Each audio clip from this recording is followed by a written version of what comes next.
ॾाढी ख़ुशी थी सब आवाम हिते मौजूद आहे, हल्के खुदा मौजूद आहे। अॼु मां लाड़काना मां निकतसि प्रोग्राम ठाहियो त बारी वटि अचां ऐं हिते जे माहौल खे चेक कयां त हिते जो माहौल छा आहे, माण्हुनि जी पल्स छा आहे। पर आउं सम्झी वेठी आहियां त थोरी कंफ्यूजन आहे हिते, त कंफ्यूजन न थियणु खपे। असांजो निशान तीर आहे, असांजा वोटर तीर आहे, असांजो कैंडिडेट्स तीर जा कैंडिडेट्स आहिनि ऐं सभिनी खे तीर खे खटाइणो आहे। मूंखे ख़ुशी थी त हिंदू बिरादरी सभु गॾु आहे। हिंदू बिरादरी खे हमेशह हमेशह हमेशह पाकिस्तान पीपल्स पार्टी सलाहियो आहे, पाकिस्तान पीपल्स पार्टी संभालियो आहे। छप्पर छा आहे पीपल्स पार्टी, हिंदू बिरादरी जी छप्पर छा आहे, संभालंदी रहंदी आहे ऐं पंहिंजे वर्करनि जो बि ख़्यालु रखंदी आहे। बारी पतafी असांजो वर्कर आहे, बीठो आहे ऐं पाकिस्तान पीपल्स पार्टी जो नुमाइंदो आहे। बिलावल भुट्टो ज़रदारी जो नुमाइंदो आहे। वोट हुनजो आहे, वोट बीबी शहीद जी अमानत आहे ऐं असांखे बीबी शहीद खे ॾिसणो आहे, असांखे बीबी जी मज़ार खे ॾिसणो आहे, असांखे भुट्टो साहब खे ॾिसणो आहे ऐं बिलावल भुट्टो ज़रदारी खे ॾिसणो आहे, तीर खे ॾिसणो आहे। असां नथा नथा ॼाणूं केरु पीर हुजे, मीर हुजे, सरदार हुजे, जो कुझु हुजे, वोट तीर जो, वोट पाकिस्तान पीपल्स पार्टी जो आहे। असांजो कैंडिडेट बारी ऐं शहरियार आहे जिते जा, उन्हनि खे खटाइणो आहे। हा, ही सॼो तमाशो पाकिस्तान पीपल्स पार्टी ॾिसे पई। मूंखे अफ़सोस आहे, मूंखे ॾाढो अफ़सोस आहे। असीं नथा चाहियूं त ही अहिड़ी ॻाल्हियूं थियनि, पाण में ठही हलनि सुठो आहे। नोटिस वठे थी पाकिस्तान पीपल्स पार्टी। इन करे मां इंतज़ार कयो, मां वेट कयो त ठही वञनि। पर कोई बि मां सभिनी खे हिदायत कंदमि, हुननि खे बि हिदायत कंदमि तो ही पाकिस्तान पीपल्स पार्टी जो वोट आहे ऐं बीबी जी अमानत आहे। अमानत पे खयानत ना कयो, खयानत कंदा तो हुते मुझो रब रहीम बैठो आहे।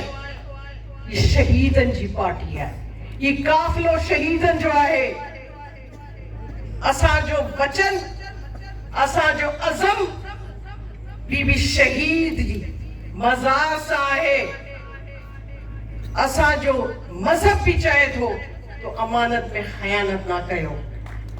तो अमानत आहे बीबी जी, वोट आहे बीबी जो, जुल्फ़कार अली भुट्टो शहीद जो, बेनज़ीर जो, चेयरमैन बिलावल भुट्टो ज़रदारी जो।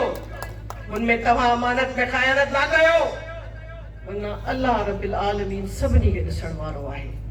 हिसाब किताब हू कंदो आहे। मां कंहिंखे माफ़ी कंदो, मां कंहिंखे माफ़ कंदो, का माफ़ करण वारो अल्लाह रब्बिल आलमीन आहे। मां निकती आहियां और हर जगह हर वक्त मां हिकिड़ी ॻाल्हि हमेशह चई आहे तो वोट ही बीबी जो आहे ऐं असांखे बीबी खे ॾिसणो आहे। असांखे पंहिंजे शहज़ादे बिलावल भुट्टो ज़रदारी खे ॾिसणो आहे, असांजे निशान खे ॾिसणो आहे। बाक़ी असीं कुझु नथा ॼाणूं। सो ज़रूरी आहे तो 8 फरवरी ते सभु, ऐं मां हिते तव्हां सभिनी खे रिक्वेस्ट कंदमि त पंहिंजी न्याणियूं, पंहिंजी भेणुनि खे ज़रूरु कढिजो, जो हुनजो 50% वोट बि न्याणियुनि जो आहे, लेडीज़ जो आहे। तो लेडीज़ खे प्लीज़, सियारे जो सिज आहे, नंढो आहे, सियारो आहे, सवेरे कोशिश कजो त लेडीज़ निकिरनि ऐं पंहिंजो वोट कास्ट कराइनि।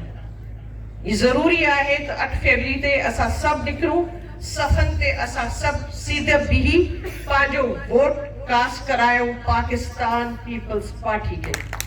असांखे खटिणो आहे। इंशाअल्लाह ताला हुकूमत पाकिस्तान पीपल्स पार्टी जी ठहंदी। तव्हां सभु पंहिंजी अखियुनि सां ॾिसंदा। ऐं असां खटी इंशाअल्लाह ताला बीबी जी मज़ार ते वञी उते सलाम पेश कंदासीं त बीबी असीं सचा आहियूं, तोसां गॾु बीठा आहियूं, असांजो वचन तोसां आहे। हुन पंहिंजी ज़िंदगी पंहिंजी हयाती ॾिनी कंहिंजे लाइ? तव्हां सभिनी जे लाइ। हुन पंहिंजी हयाती पीपल्स पार्टी जे लाइ ॾिनी, हुन पंहिंजी हयाती हिन मुल्क जे लाइ ॾिनी। हिन जे करे कोन ॾिनी तो पीउ चए हिकिड़ो त मां हुनखे वोट कंदमि, मां हुनखे कोन वोट कंदमि, बारी जी न आहे, फलाणो न आहे, शहरियत न, केर बि बीहे, असांखे वोट खे ॾिसणो आहे, असांखे पार्टी खे ॾिसणो आहे। असां वोट तीर खे कंदासीं, वोट तीर जो आहे। ऐं मां चाहियां थी त तव्हां सभु हिते जो वेठल आहियो, सभु घर वञी पंहिंजे घर वारनि खे, पंहिंजे साथियुनि खे, पंहिंजे दोस्तनि खे, पंहिंजे साथ संगत खे सभिनी खे हयात कजो, सभिनी खे ताकीद कजो तो वोट असांखे बीबी शहीद खे ॾिसणो आहे, हुनखे ॾियणो आहे। वोट बीबी जो आहे। सो 8 फरवरी ते इंशाअल्लाह ताला खट तव्हांजी आहे। इंशाअल्लाह ताला मुंहिंजो रब कंदो, बारी खटंदो, शहरियार खटंदो, असां खटंदासीं,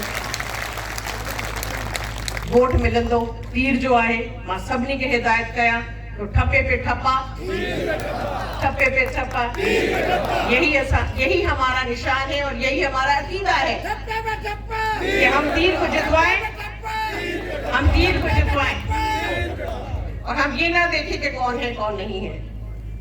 हमारा निशान तीर है और यही हमारा अज़म है और यही हम